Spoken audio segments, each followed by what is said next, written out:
All right, thank you so much for availing yourself here on a Sunday morning. I hope you're all feeling good after the whole events that happened in Durban yesterday. You did not enjoy yourself too much, so you're still to focus today. Let me salute my fellow colleagues, the generals and the district commissioners that are assisting me in fighting crime in this province, together with my deputies, both from the policing side as well as the investigation. I'm here this morning in order to speak to you about the policing issues that are happening in KZN as well as in the Republic of South Africa. So I'm presenting this briefing to the citizens of this province and by extension the inhabitants of the Republic of South Africa, specifically about the work of the political killings task team. It's been spoken about a lot, I'm sure you know that. Let me give a bit of a background about this political killings task team. In 2018, the President of the Republic, His Excellency President Ramaphosa, established the Interministerial Committee, which we refer to as IMC, which consists of the Ministers of Police, the Minister of State Security, the Minister of Defense, the Minister of Justice and Correctional Services, and Correctional Development. These ministers were given a task by the President to ensure that they deal with matters of security nature that affect political leadership in this province. You will recall that the minister had visited the family of the late Musawenkosi Mkhwanazi in Placesley in Pietermaritzburg in May 2018. It was then where this IMC was established by the President. So it is a committee of ministers, not a police-directed operation, but a committee that involved different departments. The IMC at the time met and listened to the investigation report that was presented, the so-called political task team that was established before them. And the observation, amongst others, was that the task team was working in silos. It was compromised and that it did not have any investigation as well as a prosecutorial plan or strategy. As a result, there was a little or no progress in the investigation and prosecution of these cases. A decision was therefore taken by the IMC to establish a national integrated multidisciplinary task team, which consists of the South African Police Service, the National Prosecuting Authority, NPA, supported by both state security as well as correctional services, which commenced its work in July of 2018 to implement the now tried and tested analysis-led and prosecution-driven investigation strategy. As a result of the excellent performance, the political killings task team has been assigned in another presidential intervention project. I can name the few: the killing of the traditional leaders in the province of KwaZulu-Natal, as well as the murders that happened in the University of Fort Hare in the Eastern Cape.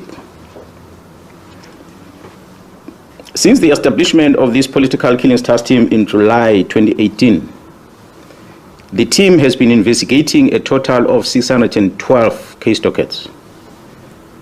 These case dockets include murders, attempted murders, intimidation, conspiracy to commit murders, and other cases. A total of 436 suspects were arrested and charged.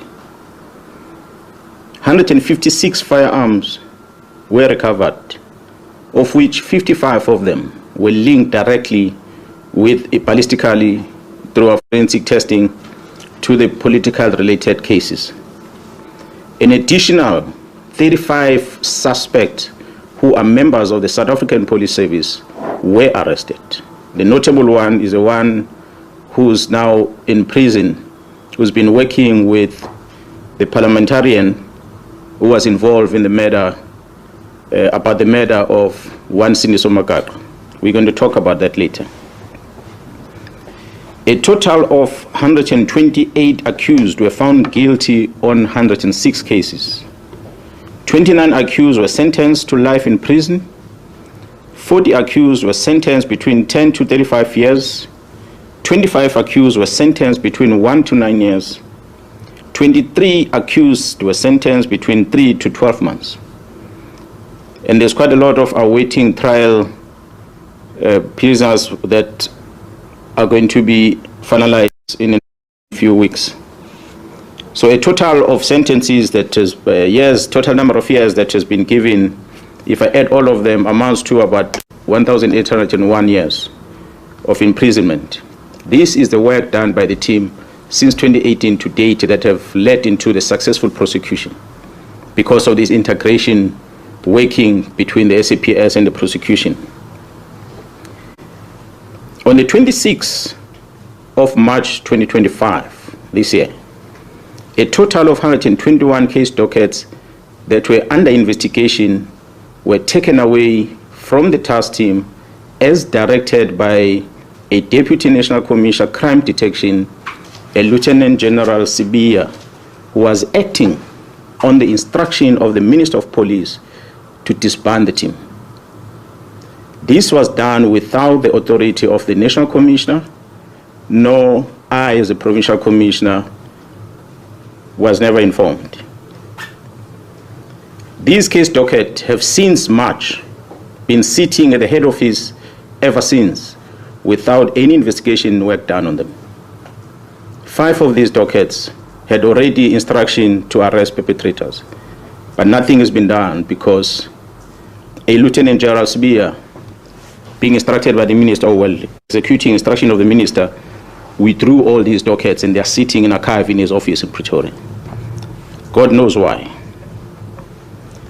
Therefore, only a total of 112 dockets which are still in court, of which 54 of them are political related and others will include parallel ad hoc, as well as the dockets that are involving the incident at Fort Hare University, and 5 of them are traditional leadership, are still with the team at this present moment. In the year 2022, a request was received from Gauteng Organized Crime Investigating Unit to assist with the investigation to dismantle the organized crime syndicate that was operating in Gauteng, that was controlled in Gauteng but operating in the rest of the country and in neighboring countries.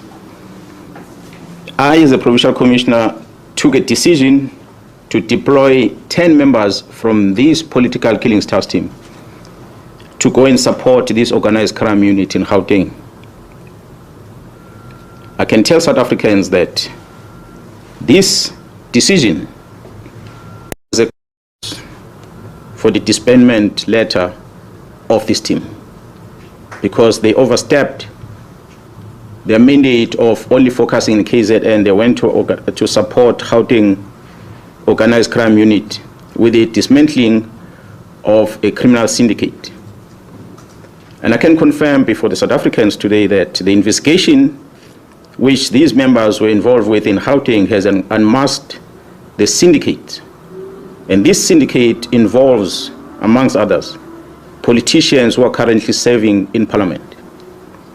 The law enforcement officers include the members of the South African Police Service, the Metro Police, and correctional services.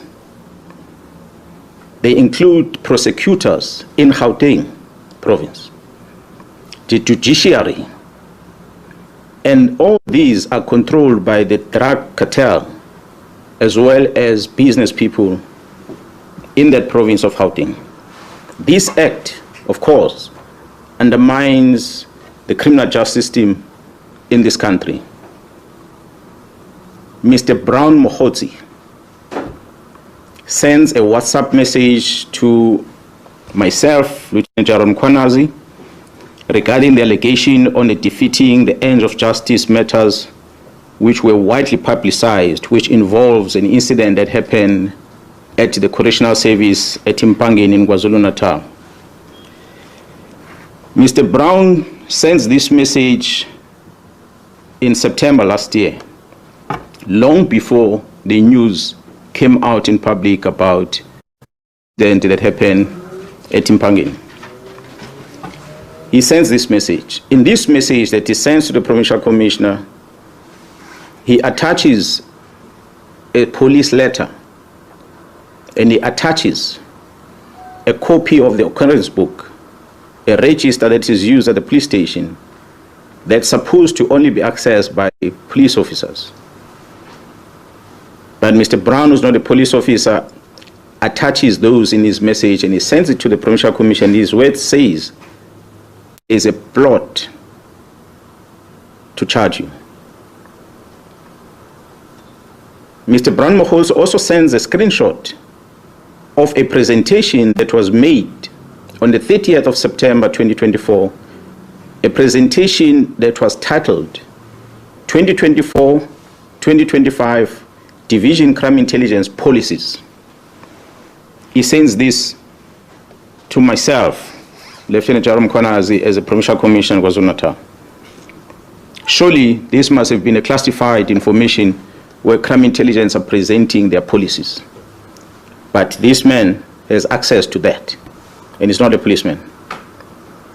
When asked to share the copy of this presentation through that WhatsApp communication, he responded by saying, General Khan will brief you next week.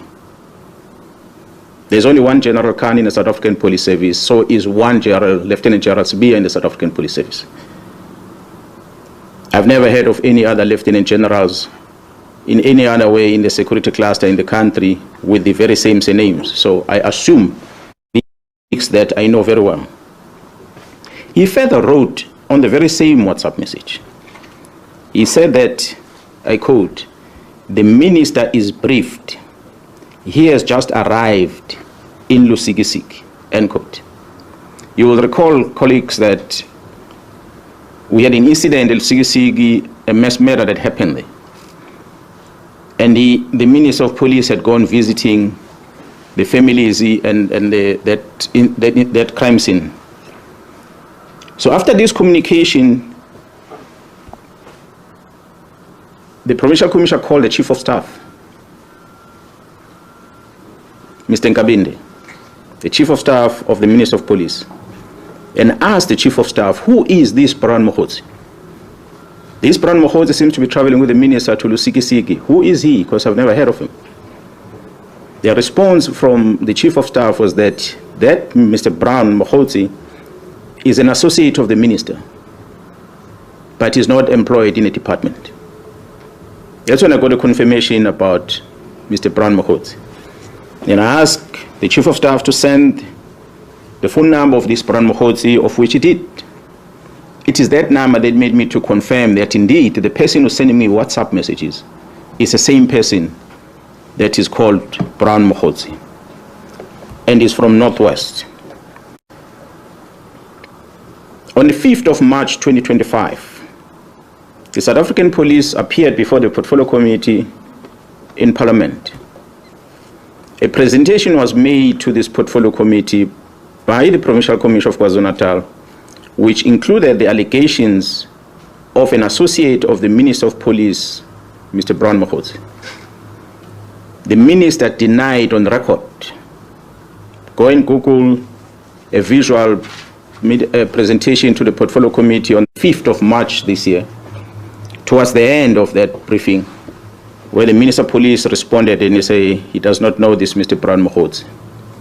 He said that in Parliament. However, the Minister confirmed that he knows this Mr. Brown Mkhwanazi during a telephone conversation that he had, which was posted on X under the handler at Load Care. This was on the 30th of March, where he confirmed that this was his comrade from Northwest. The conversation between the minister and that lady is available. You can go on X and find it on the 30th. If it has been removed from that account, as we finish this briefing, I'll share that with you. The evidence has been found in the cell phone of Mr. Vusimus, also known as Cat, Nhlanhla, which shows the communication between Mr. Brown Mkhwanazi and the Minister of Police, Mr. Senzo Mchunu. As I said, this was the beginning of the closure of the political task team. I've tried to outline some sequence of events. I had said the team left for Gauteng to go and assist organized crime in Gauteng. There was a shooting incident that had occurred in April 2024, where Mr. Swart, a QTech employee, was fatally shot while entering the company premises. QTech has been a long-standing service provider to Transnet. Shortly after the incident, 3 suspects, including a warrant officer, a South African Police Service warrant officer, a detective Tau Pule, were arrested in Johannesburg. During the arrest, weapons that were used in this matter, which was an AK-47 and a pistol, along with cell phones, were confiscated. I must applaud the team in Gauteng who had effected this arrest before the arrival of the team in KZN. It is the challenges that this investigating team of Gauteng encountered that led into the invitation to the KwaZulu-Natal police to go and assist. The KwaZulu-Natal political killings task team arrival, they took these weapons and they went and tested them. So they conducted a ballistic test in order to check whether these firearms were linked with that murder and many other murders perhaps that will have occurred in the country. Maybe let me pause on that one and come back into what had happened prior to us receiving the results from the task team, ballistic test result. On the 6th of December 2024, the task team visited the premises of the 2 of the high-profile syndicate, of which one, Mr. Katiso Molefe, was arrested for the murder of Mr. Swart of QTech. During that arrest, an unusual activities were observed whilst the team were busy with the operation. These activities included a dispatching of members of the South African Police Service under the command of a senior manager at the head office to go and interrupt the operation that was unfolding.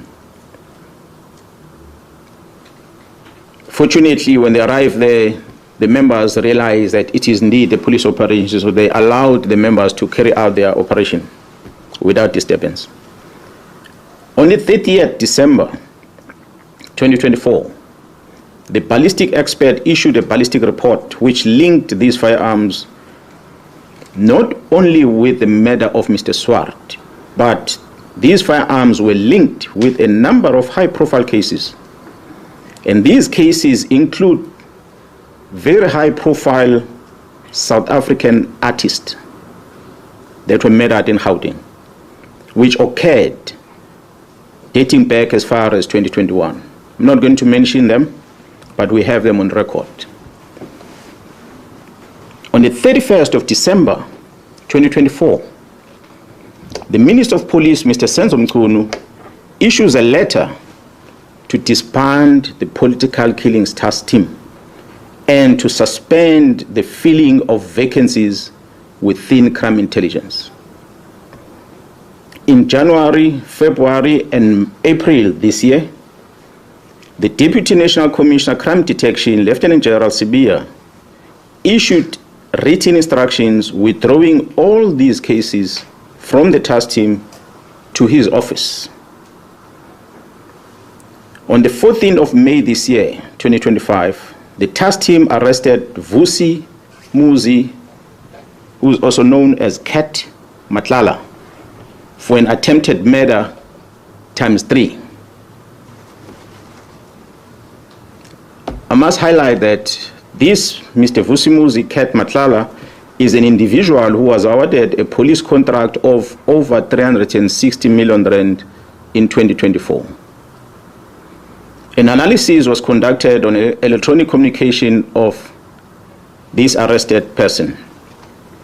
This analysis reveals communication between the arrested Vusimuzi at Ket Matlala, Mr. Brown Mkhwanazi, an associate of the Minister of Police, as well as the Minister of Police, Senzo Mchunu. On the 1st of January, the letter is issued on the 31st. On the 1st of January, 2025, Mr. Brown Mkhwanazi sends a WhatsApp to Vusimuzi Ket Matlala, and it reads as follows, I quote, "I have arranged a meeting for Sibiya and the minister. They must have a solution." And it follows another message. "The task team that came to your house and harassed you have been dissolved. They got the letter on Monday. As we speak, they are bringing all docket to Sibiya."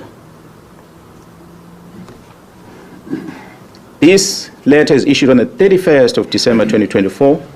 This communication is on the very next day, the 1st of January 2025, where it says the dockets have been called and have been sent to Sibiya. Yes, we know the dockets only were sent to Sibiya in March this year. Further analysis of the chats indicates that Vusimuzi Ket Matlala is financially supporting the Minister of Police and Mr. Brown Mkhwanazi's political endeavors. This is supported by the evidence of conversation and the proof of payments of guests for January 8 traveling cost and the Ghana dinner in Cape Town, which was done in 2025. The proof of payment, we have it. As I said, we're going to share with you where Mr. Matlala is sending this proof of payment to Mr. Brown Mkhwanazi. On the 2nd of January 2025, at about 10:05 in the morning, Vusimuzi Ket Matlala receives a copy of the letter of the disbandment of the political killings task team from Mr. Brown Mkhwanazi, who is an associate with the Minister of Police. I pause to remind you that this is the very same Brown Mkhwanazi that the Minister of Police had denied in Parliament and later confirmed to be his comrade but not involved with police matters. But he's sending this communication. That's what we have discovered through the investigation.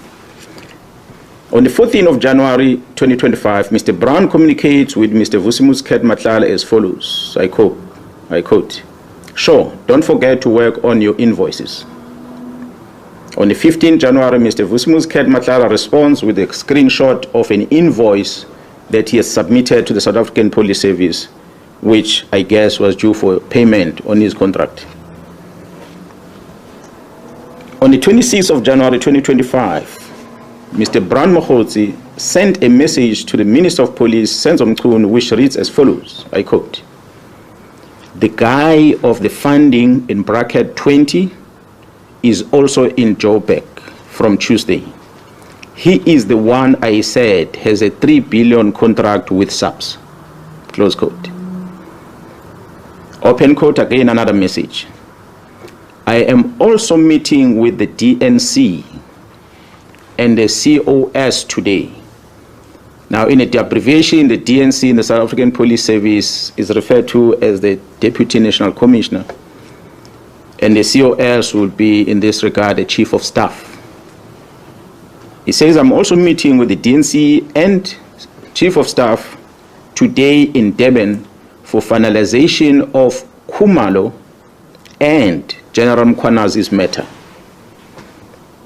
Close quote. Another message reads, "DNC is waiting for the Chief of Staff here. This is very significant." Close quote. This is extracted from the communication of the arrested person. So we ask ourselves a question: is there a theory of conspiracy targeting senior officers involving the Minister of Police in this country? On the 31st of December, we have seen Mr. Brown Mkhwanazi sending the following message to the Minister of Police, which reads, "Minister, I'm going to get the case number and the judgment for you. Now we got something proven by the court. This is a matter now which either Sibiya or the minister can charge Khumalo and apply Rule 9 of the disciplinary regulations of the South African Police Service. It took the Constitutional Court to release a man who was sentenced to life imprisonment through a forced Section 204 confession. Imagine, Comrade Senzo, after 30 years of democracy, having this kind of policing. The good thing now is that these are not allegations, but a court judgment. This is extracted from a conversation that Mr. Brian Mkhwanazi is sending to the Minister of Police. On the 13th of May this year, the contract of Vusumuzi Nhlanhla was cancelled by the National Commissioner of the South African Police Service. On the 14th of May this year, Vusumuzi Nhlanhla sent a message to Brian Mkhwanazi, which reads, I quote, "Morning. Just to let you know that my contract was cancelled yesterday, and I see you've been ignoring me and promising me things that never happened. Luckily, of every conversation, just in case something like this might happen, I'm taking all this to media and some to court on Friday when I do the interdict." Close quote. On the 30th of May 2025, the Investigative Directorate Against Corruption, which is referred to as IDEC, requests the exhibits from the cell phone of Vusumuzi Nhlanhla from the political killings task team, and they download the content of the cell phone. IDEC is a unit that was established to deal with corruptions in the country. We don't know what is it that we're investigating for them to come and ask for these cell phone downloads.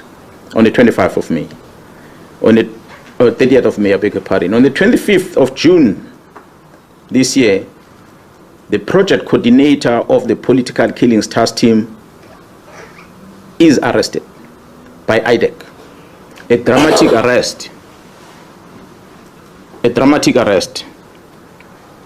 On the 26th of June 2025, the accused, Katiso KT Molefe, who was arrested by the very same task team, was granted bail. Guess that one went under the radar. The work of the organized crime in Gauteng, supported by the political killings task team, has indeed been compromised. The disbandment of the political killings task team was influenced by the sterling work that they performed in Gauteng to uncover the criminal syndicate, which involved some members of the criminal justice system operating in Gauteng province, and not because of what I presented earlier, which was the work they did in the province of KwaZulu-Natal. Their demise was as a result of them assisting Gauteng to uncover the criminal syndicate. Despite all these challenges, we acknowledge and appreciate the resilience of the members of the political killings task team. The political killings task team remains operational, albeit attempt to disrupt its work to protect and serve the inhabitants of the Republic, as enshrined in the Constitution under Section 205, subsection 3 of the Constitution of the Republic. The political killings task team remains operational. Therefore, we have embarked on a process of registering a criminal investigation in order to deal with this infiltration and control of the criminal justice system by the organized crime. We in KZN know that a member of crime intelligence or members of crime intelligence released classified documents and handed them over to a member of parliament. That includes vetting documents, as well as covert properties. We all know in the country that the Joint Standing Committee of Intelligence is the one that must supervise the operations of a secret fund account, not only for the South African Police Service, but all the intelligence agencies in the country. That the members of crime intelligence gave these documents to the member of parliament, and the member of parliament registered a criminal case in Gauteng where he was alleging that some of the officials within crime intelligence were issued fraudulent vetting clearance certificates. After opening the case, he sends a communication to the Minister of Police. He asks the Minister of Police to take these dockets and assign them to someone else. The Minister of Police Chief of Staff, Mr. Nkabinde, wrote a letter to the head of the NPA newly established unit, which is referred to as IDEC, Investigating Directorate Against Corruption, to investigate these cases. These are allegations of a manipulation of a vetting process, not a state capture, not corruption. But IDEC receives this communication from the Minister of Police to take these dockets, and IDEC does exactly that. They go and take these dockets and they investigate them. I wonder whether is this what the unit IDEC was established for. The Minister of Police invited and facilitated the peace talk between myself, the Provincial Commissioner of KwaZulu-Natal, and the Deputy National Commissioner, Lieutenant General in his office, in his house, State House, official residence in Pretoria. The purpose of this invitation was to try and create peace between myself and the Deputy National Commissioner. It was unprecedented. I've never seen in my life. The National Commissioner was present, but he just kept quiet because it was not his meeting. The Minister of Police felt that he must make me and General to find peace. Surely, there can never be peace between a criminal and the police officer. As we speak, the South African Police Service, KwaZulu-Natal, still does not have a leader within crime intelligence because of the letter where the minister suspended the filling of vacancies at crime intelligence, which is dated the 31st of December. So to date, we don't have a command of crime intelligence in this province. We are trying to figure out on our own how to infiltrate syndicates because the minister decided these posts must not be filled. The crime intelligence at the national level has no commander as we speak. And we must thank the magistrate who made the ruling that went beyond what the charge sheet against the accused is about, which the members were charged on HR-related matters that dealt with filling of vacancies.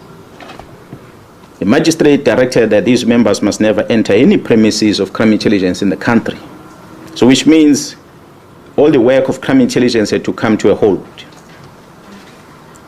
Interesting for us is that another magistrate who then had the matter of the second accused on that case, who had remained in custody last week, did not issue the same condition. He understood that the judiciary cannot get involved in determining whether people must go back to work or not. It is an employer that must make the decision. But I must just indicate to South Africans that Mr. Padayache, who appeared in court on the day when these police officers were arrested, whom the magistrate referred to as an investigating officer, is a former member of crime intelligence himself. He retired from the police and he went to join this new unit, IDEC. He is now referred to as a lead investigator with no qualification, no investigative experience at all. But this is a person whom the magistrate directs that if anything is wanted at crime intelligence, must go via him. So he gives him a carte blanche to access anything at crime intelligence on behalf of the members that are employed to work there.